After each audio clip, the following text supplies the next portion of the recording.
পড়াশোনার পাশাপাশি কিন্তু সে ফ্রি ফায়ার গেমটা অনেক ভালো মতো খেলা শিখে গিয়েছিল। তার 3 GB র্যামের ফোন একটু ল্যাগ দিলেও মোটামুটি ভালোই খেলা যেত স্মুথ গ্রাফিক্সে।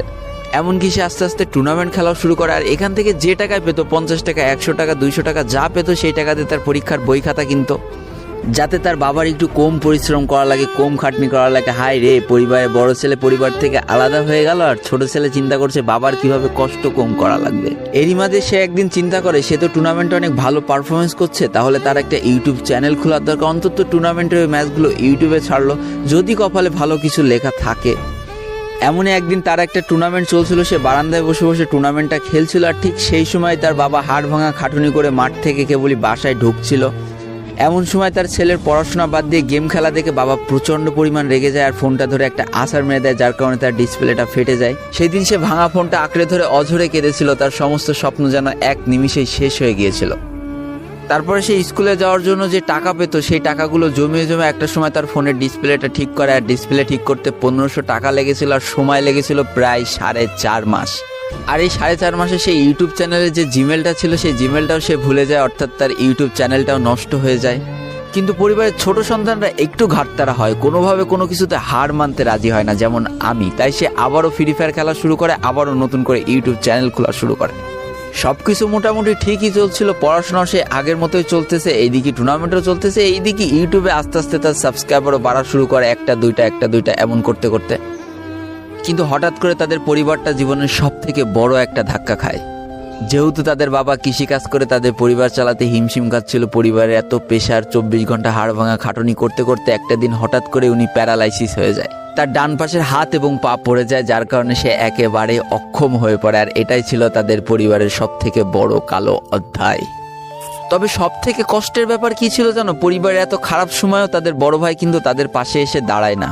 এবার শুরু হয় তাদের পরিবারে আসল কষ্ট। না ছোট ছেলের পড়ার টাকা আছে, না বাবার ওষুধ কেনার টাকা আছে, না তাদের 3 বেলা ঠিক মতো খাবার টাকা আছে। কি আর করবে, পরিবারে এই অসহায় অবস্থা দেখে না খেয়ে তো মরা যায় না, তাই তাদের মা লোকের বাসায় কাজ করা শুরু করে দেয়।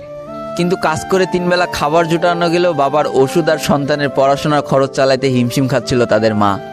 ঠিক এই সময়টায় পরিবারের ছোট ছেলে সারাদিন চিন্তা করতে থাকে যে আসলে তার কি করা উচিত, কি করলে পরিবারের সবাই ভালো থাকবে, কি করলে বাবার ওষুধ কেনার টাকা সে জোগাড় করতে পারবে, কি করলে বাবা মার স্বপ্ন পূরণের জন্য সে পড়াশোনা করতে পারবে। তার সামনে শুধু একটা অপশনে খোলা ছিল, সেটা হচ্ছে ফ্রি ফায়ার গেমটা। কি আর করবে, সারাদিন সে পড়াশোনা করতো আর সারা রাত ফ্রি ফায়ার গেম খেলে খেলে ভিডিও আপলোড করা শুরু করে ইউটিউবে। তোমরা শুনলে অবাক হয়ে যাওয়া, 24টা ঘন্টার মধ্যে সে মাত্র 4.5 ঘন্টা ঘুমাতো।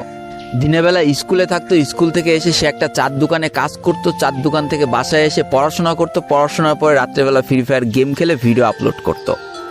সৃষ্টিকর্তা হয়তো তাদের কষ্টটা দেখেছিল, তাই তার বেশি দিন কষ্ট করা লাগেনি। 4.5 মাসের মাথায় তার একটা ভিডিও ভাইরাল হয়ে যায়।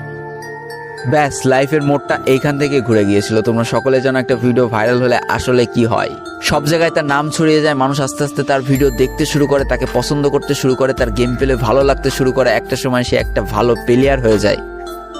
আর সে জীবনে প্রথম পেমেন্ট পেয়েছিল 12,500 টাকার, যেখান থেকে 7,000 টাকার তার বাবার জন্য ওষুধ কিনে দিয়েছিল আর বাকি টাকাটা তার আম্মুর হাতে তুলে দিয়েছিল। তারপর থেকে তার মাসিক বেতন কখনো ওই 12,000 টাকার থেকে কমেনি, বাড়তে বাড়তে একটা সময় তার মাসিক বেতন দাঁড়ায় 1 লাখ টাকা, যেটা ছিল তাদের পরিবারের জন্য অবিশ্বাস্য একটা ব্যাপার। যেই পরিবারটা না খেতে পেয়ে প্রায় মরার মতো অবস্থা হয়ে গিয়েছিল, সেই পরিবারটা আজকে কোথা থেকে কোথায় যেয়ে দাঁড়ালো। তবে সব থেকে মজার ব্যাপার কি জানো, এখন আর ফ্রি ফায়ার খেলতে দেখলে তার বাবা মা কিন্তু তাকে বকে না। তো দেখো, জীবনে খারাপ সময়গুলো চিরদিন স্থায়ী হয় না, খারাপ জীবন কাটিয়ে কিন্তু ভালো সময় আসে। অর্থাৎ তাদের পরিবার এখন ভালো সময় চলে এসেছে।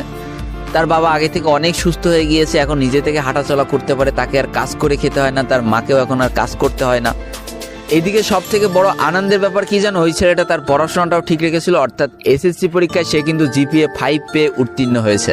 তো বন্ধুরা, আজকের গল্পটা থেকে আমরা কি শিখলাম? জীবনে কোনো পরিস্থিতিতে, যতই খারাপ পরিস্থিতি আসুক না কেন, তোমাকে হার মানা যাবে না। প্রথম যেদিন তার বাবা ফোনটা ধরে আছাড় মেরে ফোনটা ভেঙে দিয়েছিল, সেদিনই যদি সে হার মেনে যেত, তারপরের থেকে যদি সে আর কোনোদিনই ইউটিউবে ভিডিও না ছাড়তো, তাহলে সে আজকের এই পর্যন্ত পজিশনে পৌঁছাতে পারতো না। দারিদ্রতা বলো, না খেয়ে স্কুলে যাওয়া বলো, চার দোকানে কাজ করা বলো, বাবা মার অসহায় পরিস্থিতি বলো, কোনো কিছুই কিন্তু এই ছেলেটাকে দাবিয়ে রাখতে পারিনি। আর দিন শেষে যেই মানুষটা সর্বোচ্চ কষ্ট করে, সৃষ্টিকর্তা তার পুরস্কার নিজে হাতে করে দেয়, এটাই তার জলজ্যান্ত একটা উদাহরণ। তো আজকের গল্পটা ইন্ডিয়ান একটা ভাই আমাকে পাঠিয়েছে এবং তার নামটাও বলতে নিষেধ করে দিয়েছে, এই জন্য আর বলা হয়ে উঠলো না, সেই ইউটিউবারের নামটাও আর বলা হয়ে উঠলো না। এটাই ছিল জীবনকে পরিবর্তন করিয়ে দেওয়ার মতো একটা ছোট্ট গল্প। এই গল্প থেকে অনেক কিছু শেখার আছে। একটা কথাই বলবো, গেমটাকে নেশা না পেশা হিসেবে নাও, তোমার জীবনে পরিবর্তন হলেও হতে পারে। তো আজকের ভিডিওটা এই পর্যন্তই ছিল। ভিডিওটি ভালো লাগলে অবশ্যই একটা লাইক করে ফেলো, কমেন্ট করো, বন্ধুদের কাছে শেয়ার করে দিও। আর যদি আমার চ্যানেল নতুন হয়ে থাকো, চ্যানেলটিকে সাবস্ক্রাইব করে পাশে থাকা বেল আইকনে ক্লিক করে ফেলো আর আমাদের এই সুখী পরিবারের একজন মেম্বার হয়ে যাও। আজকে আমি বিদায় নিচ্ছি 12 রোল গেমারের পক্ষ থেকে। ততক্ষণ সবাই সুস্থ থেকো, ভালো থেকো। আর তোমাকে আসলে যে মানুষগুলো ভালো আছে তাদেরকেও অনেক ভালো রেখো। Tata, bye bye.